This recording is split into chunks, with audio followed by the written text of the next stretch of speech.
شروع اللہ کا نام لے کر جو بڑا مہربان نہایت رحم والا ہے۔ بادشاہ نے عورتوں سے پوچھا کہ تمہارا کیا قصہ تھا جب تم نے یوسف کو اپنی طرف مائل کرنا چاہا؟ سب بول اٹھیں کہ اللہ پاک ہے، ہم نے اس میں کوئی برائی معلوم نہیں کی۔ عزیز کی بیوی نے کہا، اب سچی بات تو ظاہر ہو ہی گئی ہے، اصل یہ ہے کہ میں نے اس کو اپنی طرف مائل کرنا چاہا تھا اور وہ بے شک سچا ہے۔ یوسف نے کہا کہ میں نے یہ بات اس لیے پوچھی ہے کہ عزیز کو یقین ہو جائے کہ میں نے اس کی پیٹھ پیچھے اس کی امانت میں خیانت نہیں کی، اور اللہ خیانت کرنے والوں کی چال کو چلنے نہیں دیتا۔ اور میں اپنے آپ کو پاک صاف نہیں کہتا، کیونکہ نفس امارہ انسان کو برائی ہی سکھاتا رہتا ہے، مگر یہ کہ میرا پروردگار رحم فرمائے۔ بے شک میرا پروردگار بخشنے والا ہے، مہربان ہے۔ اور بادشاہ نے حکم دیا کہ اسے میرے پاس لاؤ، میں اسے اپنا مصاحب خاص بناؤں گا۔ پھر جب ان سے گفتگو کی تو کہا کہ آج سے تم ہمارے ہاں صاحب منزلت ہو اور صاحب اعتبار ہو۔ یوسف نے کہا، مجھے زرعی پیداوار پر مقرر کر دیجئے، کیونکہ میں حفاظت بھی کر سکتا ہوں اور اس کام سے واقف بھی ہوں۔ اس طرح ہم نے یوسف کو ملک مصر میں جگہ دی اور وہ اس ملک میں جہاں چاہتے تھے رہتے تھے۔ ہم اپنی رحمت جس پر چاہتے ہیں کرتے ہیں اور نیکوکاروں کے اجر کو ضائع نہیں کرتے، اور جو لوگ ایمان لائے اور ڈرتے رہے ان کے لیے آخرت کا اجر بہت بہتر ہے۔ اور یوسف کے بھائی کنعان سے مصر میں غلہ خریدنے کے لیے آئے تو یوسف کے پاس گئے، تو یوسف نے ان کو پہچان لیا اور وہ ان کو نہ پہچان سکے۔ اور جب یوسف نے ان کے لیے ان کا سامان تیار کر دیا تو کہا کہ پھر آنا تو جو باپ کی طرف سے تمہارا ایک اور بھائی ہے اسے بھی میرے پاس لیتے آنا۔ کیا تم نہیں دیکھتے کہ میں ناب بھی پوری پوری دیتا ہوں اور مہمانداری بھی خوب کرتا ہوں؟ اب اگر تم اسے میرے پاس نہ لاؤ گے تو نہ تمہیں میرے ہاں سے غلہ ملے گا اور نہ تم میرے پاس ہی آ سکو گے۔ انہوں نے کہا کہ ہم اس کے بارے میں اس کے والد کو پھسلائیں گے اور ہم یہ کام کر کے رہیں گے۔ اور یوسف نے اپنے خدام سے کہا کہ ان کا سرمایہ یعنی غلے کی قیمت ان کے سامان میں رکھ دو۔ عجب نہیں کہ جب یہ اپنے اہل و عیال میں جائیں تو اسے پہچان لیں، اور عجب نہیں کہ یہ پھر یہاں آئیں۔ بس جب وہ اپنے والد کے پاس واپس گئے تو کہنے لگے کہ ابا، ہمارے لیے غلے کی بندش کر دی گئی ہے، تو ہمارے ساتھ ہمارے بھائی کو بھیج دیجئے تاکہ ہم پھر غلہ لائیں اور ہم اس کے نگہبان ہیں۔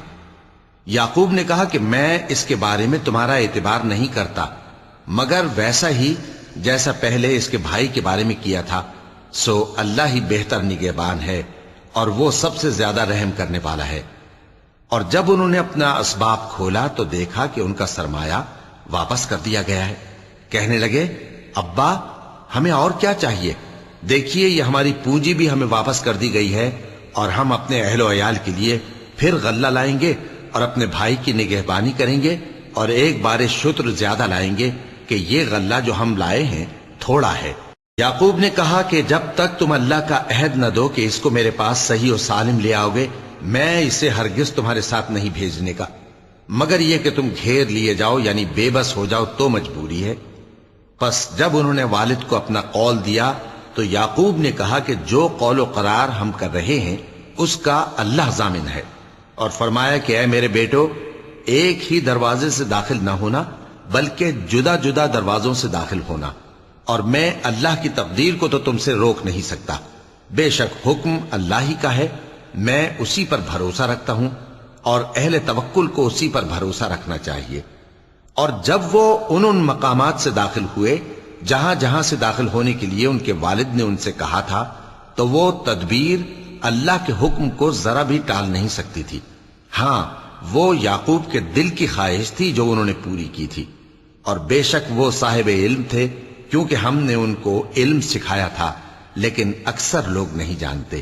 اور جب وہ لوگ یوسف کے پاس پہنچے تو یوسف نے اپنے حقیقی بھائی کو اپنے پاس جگہ دی اور کہا کہ میں تمہارا بھائی ہوں، تو جو سلوک یہ ہمارے ساتھ کرتے رہے ہیں اس پر افسوس نہ کرنا۔ پھر جب ان کا اسباب تیار کر دیا تو اپنے بھائی کے تھیلے میں آپ خورا رکھ دیا۔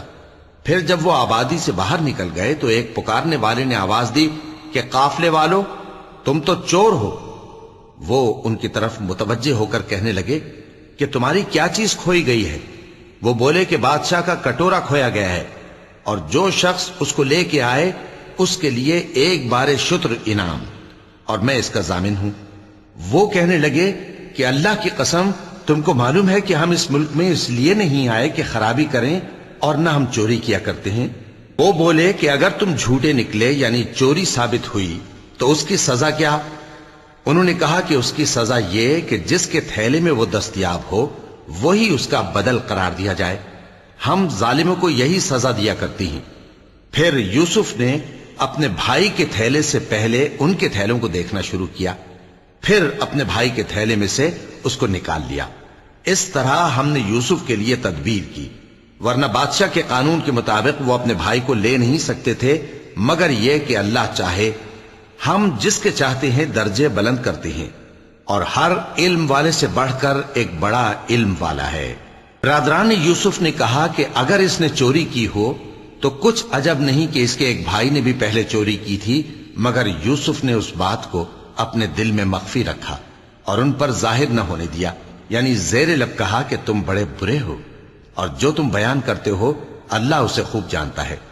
وہ کہنے لگے کہ اے عزیز، اس کے والد بہت بوڑھے ہیں اور اس سے بہت محبت رکھتے ہیں، تو اس کو چھوڑ دیجئے اور اس کی جگہ ہم میں سے کسی کو رکھ لیجئے، ہم دیکھتے ہیں کہ آپ احسان کرنے والے ہیں۔ یوسف نے کہا کہ اللہ پناہ میں رکھے کہ جس شخص کے پاس ہم نے اپنی چیز پائی ہے اس کے سوا کسی اور کو پکڑ لیں، ایسا کریں تو ہم بڑے بے انصاف ہیں۔ آخر جب وہ اس سے نا امید ہو گئے تو الگ ہو کر صلاح کرنے لگے۔ سب سے بڑے نے کہا، کیا تم نہیں جانتے کہ تمہارے والد نے تم سے اللہ کا عہد لیا ہے اور اس سے پہلے بھی تم یوسف کے بارے میں قصور کر چکے ہو؟ تو جب تک والد صاحب مجھے اجازت نہ دیں میں تو اس جگہ سے ہلنے کا نہیں، یا اللہ میرے لیے کوئی فیصلہ کرے، اور وہ سب سے بہتر فیصلہ کرنے والا ہے۔ تم سب والد صاحب کے پاس واپس جاؤ اور کہو کہ ابا، آپ کے صاحبزادے نے وہاں جا کر چوری کی، اور ہم نے تو اپنی دانست کے مطابق آپ سے اس کے لے آنے کا عہد کیا تھا، مگر ہم غیب کی باتوں کے جاننے اور یاد رکھنے والے تو نہیں تھے، اور جس بستی میں ہم ٹھہرے تھے وہاں سے یعنی اہل مصر سے اور جس قافلے میں آئے ہیں اس سے دریافت کر لیجئے، اور ہم اس بیان میں بالکل سچے ہیں۔ جب انہوں نے یہ بات یعقوب سے آ کر کہی تو انہوں نے کہا کہ حقیقت یوں نہیں ہے، بلکہ یہ بات تم نے اپنے دل سے بنا لی ہے، تو صبر ہی بہتر ہے۔ عجب نہیں کہ اللہ ان سب کو میرے پاس لے آئے، بے شک وہ علم والا ہے، حکمت والا ہے۔ اور ان کے پاس سے چلے گئے اور کہنے لگے کہ ہائے افسوس یوسف پر، ہائے افسوس، اور رنج و الم میں ان کی آنکھیں سفید ہو گئیں اور ان کا دل غم سے بھر رہا تھا۔ بیٹے کہنے لگے کہ واللہ آپ تو یوسف کو اسی طرح یاد ہی کرتے رہیں گے یہاں تک کہ آپ گھل جائیں گے یا جان ہی دے دیں گے۔ انہوں نے کہا کہ میں تو اپنے غم و اندوہ کا اظہار اللہ سے کرتا ہوں، اور اللہ کی طرف سے وہ باتیں جانتا ہوں جو تم نہیں جانتے۔ اے بیٹو، یوں کرو کہ ایک دفعہ پھر جاؤ اور یوسف اور اس کے بھائی کو تلاش کرو، اور اللہ کی رحمت سے نا امید نہ ہونا کہ اللہ کی رحمت سے تو کافر لوگ ہی نا امید ہوا کرتے ہیں۔ پھر جب وہ یوسف کے پاس گئے تو کہنے لگے کہ اے عزیز، ہمیں اور ہمارے اہل و عیال کو بڑی تکلیف ہو رہی ہے اور ہم یہ تھوڑا سا سرمایہ لائے ہیں، آپ ہمیں اس کے عوض پورا غلہ دے دیجئے اور ہم پر خیرات کیجئے کہ اللہ خیرات کرنے والوں کو ثواب دیتا ہے۔ یوسف نے کہا، تمہیں معلوم ہے کہ جب تم نادانی میں پھنسے ہوئے تھے تو تم نے یوسف اور اس کے بھائی کے ساتھ کیا کیا تھا؟ وہ بولے، کیا واقعی تم ہی یوسف ہو؟ انہوں نے کہا، ہاں میں ہی یوسف ہوں، اور بن یامین کی طرف اشارہ کر کے کہنے لگے، یہ میرا بھائی ہے، اللہ نے ہم پر بڑا احسان کیا ہے۔ جو شخص اللہ سے ڈرتا اور صبر کرتا ہے تو اللہ نیکوکاروں کا اجر ضائع نہیں کرتا۔ وہ بولے، اللہ کی قسم، اللہ نے تم کو ہم پر فضیلت بخشی ہے اور بے شک ہم خطاکار تھے۔ یوسف نے کہا کہ آج کے دن تم پر کوئی ملامت نہیں، اللہ تم کو معاف کرے اور وہ سب سے بڑھ کر رحم کرنے والا ہے۔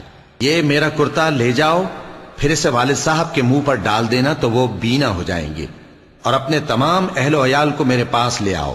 اور جب قافلہ مصر سے روانہ ہوا تو ان کے والد کہنے لگے کہ اگر مجھ کو یہ نہ کہو کہ بوڑھا بہک گیا ہے تو مجھے تو یوسف کی بو آ رہی ہے۔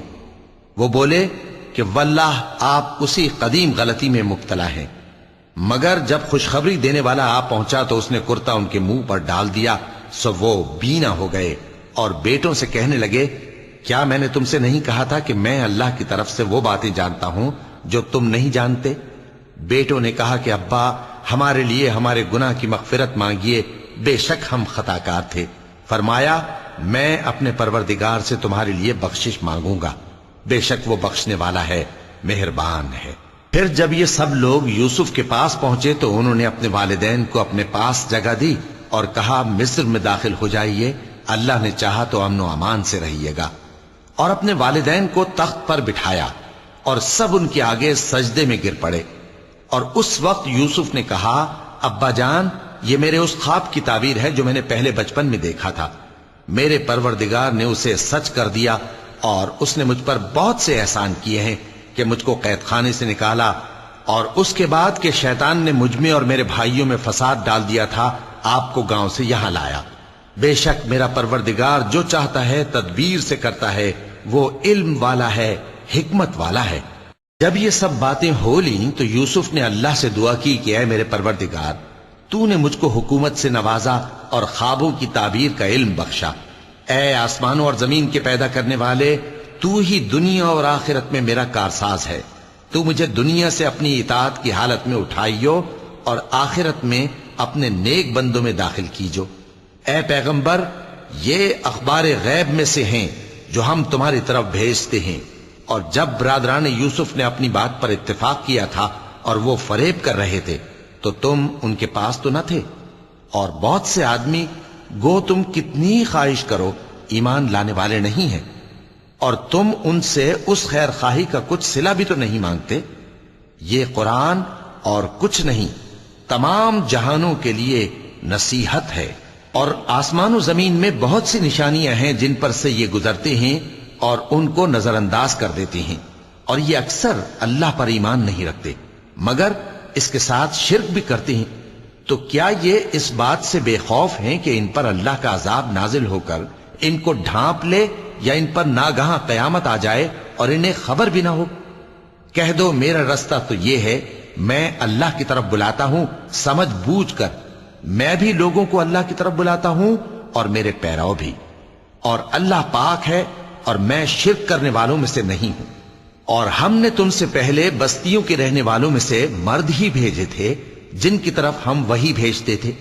کیا ان لوگوں نے ملک میں سیر و سیاحت نہیں کی کہ دیکھ لیتے کہ جو لوگ ان سے پہلے تھے ان کا انجام کیا ہوا؟ اور متقیوں کے لیے آخرت کا گھر بہت اچھا ہے، کیا تم سمجھتے نہیں؟ یہاں تک کہ جب پیغمبر نا امید ہو گئے اور انہوں نے خیال کیا کہ اپنی نصرت کے بارے میں جو بات انہوں نے کہی تھی اس میں وہ سچے نہ نکلے، تو ان کے پاس ہماری مدد آ پہنچی، پھر جسے ہم نے چاہا بچا دیا، اور ہمارا عذاب اتر کر گناہگار لوگوں سے پھیرا نہیں کرتا۔ ان کے قصے میں عقل مندوں کے لیے عبرت ہے۔ یہ قرآن ایسی بات نہیں ہے جو اپنے دل سے بنائی گئی ہو، بلکہ جو کتابیں اس سے پہلے نازل ہوئی ہیں ان کی تصدیق کرنے والا ہے اور ہر چیز کی تفصیل کرنے والا، اور مومنوں کے لیے ہدایت اور رحمت ہے۔ شروع اللہ کا نام لے کر جو بڑا مہربان نہایت رحم والا ہے۔ الف لام میم را۔ اے نبی، یہ کتاب الہی کی آیتیں ہیں، اور جو کچھ تمہارے پروردگار کی طرف سے تم پر نازل ہوا ہے حق ہے، لیکن اکثر لوگ ایمان نہیں لاتے۔ اللہ وہی تو ہے جس نے ستونوں کے بغیر آسمان جیسا کہ تم دیکھتے ہو اتنے اونچے بنائے، پھر عرش پر جلوہ افروز ہوا اور سورج اور چاند کو کام میں لگا دیا، ہر ایک میعاد معین تک گردش کر رہا ہے، وہی دنیا کے کاموں کا انتظام کرتا ہے۔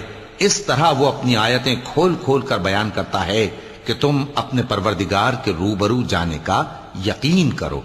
اور وہی ہے جس نے زمین کو پھیلایا اور اس میں پہاڑ اور دریا پیدا کیے اور ہر طرح کے میووں کی دو دو قسمیں بنائیں۔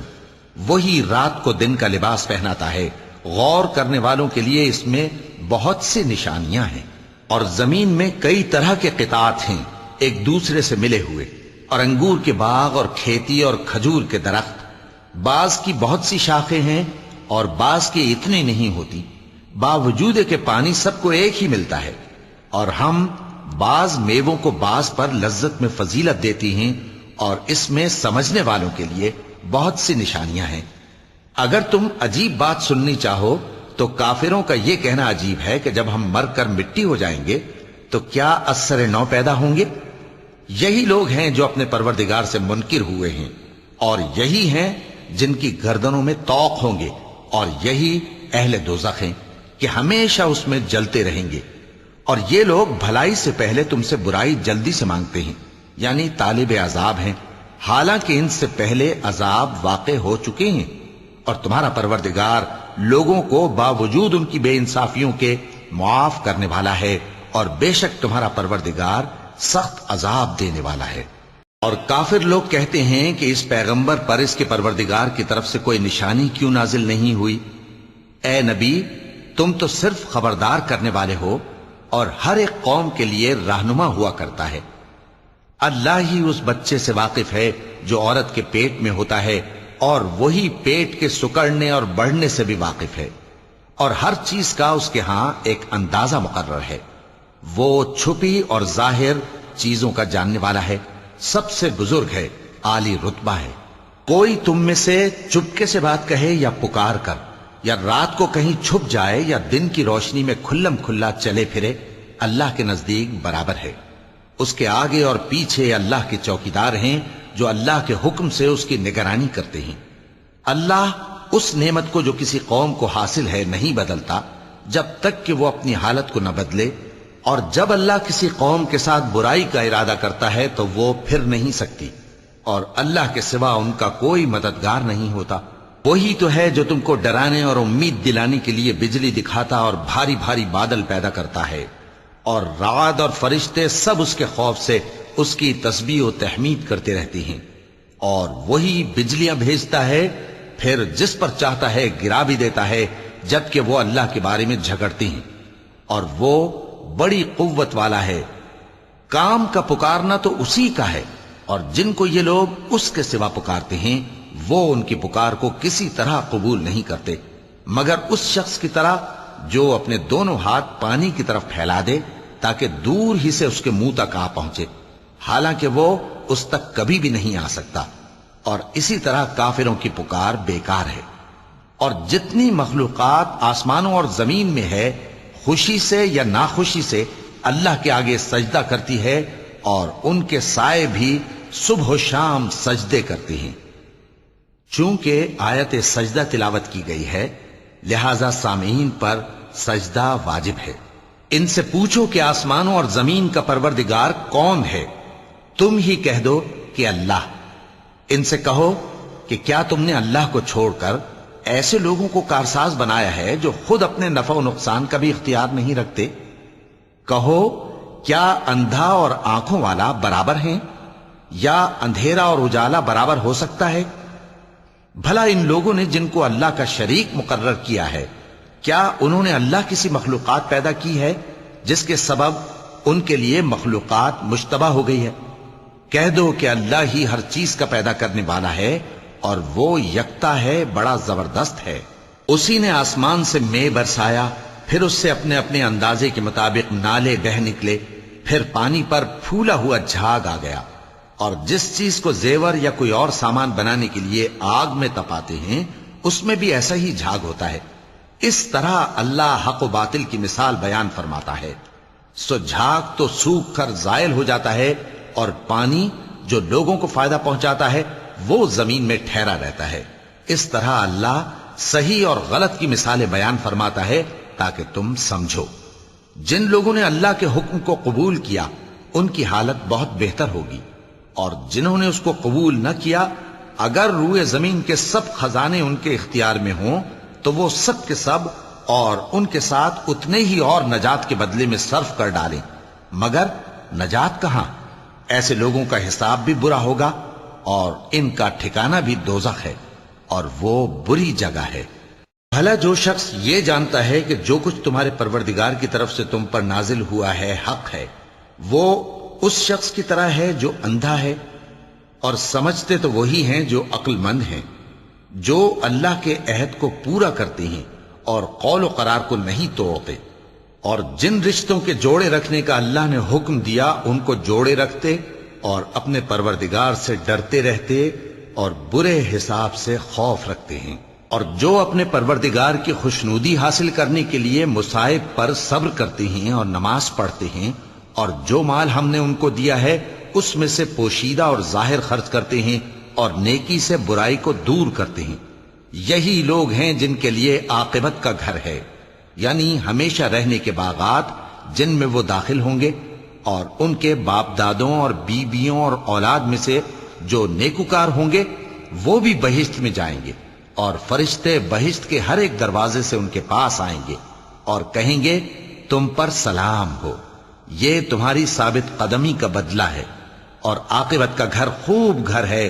اور جو لوگ اللہ سے پختہ عہد کر کے اس کو توڑ ڈالتے اور جن رشتوں کے جوڑے رکھنے کا اللہ نے حکم دیا ہے ان کو قطع کر دیتے اور ملک میں فساد کرتے ہیں، ایسوں پر لعنت ہے اور ان کے لیے برا انجام ہے۔ اللہ جس کا چاہتا ہے رزق فراخ کر دیتا ہے اور جس کا چاہتا ہے تنگ کر دیتا ہے، اور کافر لوگ دنیا کی زندگی پر خوش ہو رہے ہیں، اور دنیا کی زندگی آخرت کے مقابلے میں بہت تھوڑا سامان ہے۔ اور کافر کہتے ہیں کہ اس پیغمبر پر اس کے پروردگار کی طرف سے کوئی نشانی کیوں نازل نہیں ہوئی؟ کہہ دو کہ اللہ جسے چاہتا ہے گمراہ کرتا ہے، اور جو اس کی طرف رجوع ہوتا ہے اس کو اپنی طرف کا رستہ دکھاتا ہے، یعنی ان کو جو ایمان لاتے اور جن کے دل اللہ کی یاد سے آرام پاتے ہیں ان کو۔ اور سن رکھو کہ اللہ کی یاد سے ہی دل آرام پاتے ہیں۔ جو لوگ ایمان لائے اور عمل نیک کیے ان کے لیے خوشحالی اور عمدہ ٹھکانہ ہے۔ جس طرح ہم پہلے پیغمبر بھیجتے رہے ہیں اسی طرح اے نبی ہم نے تم کو اس امت میں جس سے پہلے بہت سی امتیں گزر چکی ہیں بھیجا ہے، تاکہ تم ان کو وہ کتاب جو ہم نے تمہاری طرف بھیجی ہے پڑھ کر سنا دو۔ اور یہ لوگ رحمان کو نہیں مانتے، کہہ دو وہی تو میرا پروردگار ہے، اس کے سوا کوئی معبود نہیں، میں اسی پر بھروسہ رکھتا ہوں اور اسی کی طرف رجوع کرتا ہوں۔ اور اگر کوئی قرآن ایسا ہوتا کہ اس کی تاثیر سے پہاڑ چل پڑتے یا زمین پھٹ جاتی یا مردوں سے کلام کر سکتے تو کیا یہ لوگ ایمان لے آتے؟ بات یہ ہے کہ سب باتیں اللہ کے اختیار میں ہیں، تو کیا مومنوں کو اس سے اطمینان نہیں ہوا کہ اگر اللہ چاہتا تو سب لوگوں کو ہدایت کے رستے پر چلا دیتا؟ اور کافروں پر ہمیشہ ان کے اعمال کے بدلے آفت آتی رہے گی یا ان کے مکانات کے قریب نازل ہوتی رہے گی یہاں تک کہ اللہ کا وعدہ آ پہنچے۔ بے شک اللہ وعدہ خلاف نہیں کرتا۔ اور تم سے پہلے بھی رسولوں کے ساتھ تمسخر ہوتے رہے ہیں، تو میں نے کافروں کو مہلت دی، پھر میں نے ان کو پکڑ لیا، سو دیکھ لو کہ میرا عذاب کیسا رہا۔ تو کیا وہ جو ہر شخص کے اعمال کا نگراں و نگہبان ہے وہ بتوں کی طرح بے علم و بے خبر ہو سکتا ہے؟ اور ان لوگوں نے اللہ کے شریک مقرر کر رکھے ہیں، ان سے کہو کہ ذرا ان کے نام تو لو۔ کیا تم اسے ایسی چیزیں بتاتے ہو جو روئے زمین پر ہیں اور اسے معلوم نہیں، یا تم لوگ محض سطحی بات کی تقلید کرتے ہو؟ اصل یہ ہے کہ کافروں کو ان کے فریب خوبصورت معلوم ہوتے ہیں اور وہ ہدایت کے رستے سے روک لیے گئے ہیں، اور جسے اللہ گمراہ رہنے دے اسے کوئی ہدایت کرنے والا نہیں۔ ان کو دنیا کی زندگی میں بھی عذاب ہے اور آخرت کا عذاب تو بہت ہی سخت ہے، اور ان کو اللہ کے عذاب سے کوئی بھی بچانے والا نہیں۔ جس جنت کا پرہیزگاروں سے وعدہ کیا گیا ہے اس کی شان یہ ہے کہ اس کے نیچے نہریں بہ رہی ہیں، اس کے پھل ہمیشہ باقی رہنے والے ہیں اور اس کے سائے بھی۔ یہ ان لوگوں کا انجام ہے جو متقی ہیں، اور کافروں کا انجام دوزخ ہے۔ اور جن لوگوں کو ہم نے کتاب دی ہے وہ اس کتاب سے جو تم پر نازل ہوئی ہے خوش ہوتی ہیں، اور بعض فرقے اس کی بعض باتیں نہیں بھی مانتے۔ کہہ دو کہ مجھ کو یہی حکم ہوا ہے کہ اللہ ہی کی عبادت کروں اور اس کے ساتھ کسی کو شریک نہ بناؤں، میں اسی کی طرف بلاتا ہوں اور اسی کی طرف مجھے لوٹنا ہے۔ اور اسی طرح ہم نے اس قرآن کو عربی زبان کا فرمان بنا کر نازل کیا ہے، اور اگر تم علم آ جانے کے بعد ان لوگوں کی خواہشوں کے پیچھے چلو گے تو اللہ کے سامنے کوئی نہ تمہارا مددگار ہوگا اور نہ کوئی بچانے والا۔ اور اے نبی ہم نے تم سے پہلے بھی پیغمبر بھیجے تھے اور ان کو بیویاں اور اولاد بھی دی تھیں، اور کسی پیغمبر کے اختیار کی بات نہ تھی کہ اللہ کے حکم کے بغیر کوئی نشانی لے آتا۔ ہر حکم قضا کتاب میں لکھا ہوا ہے۔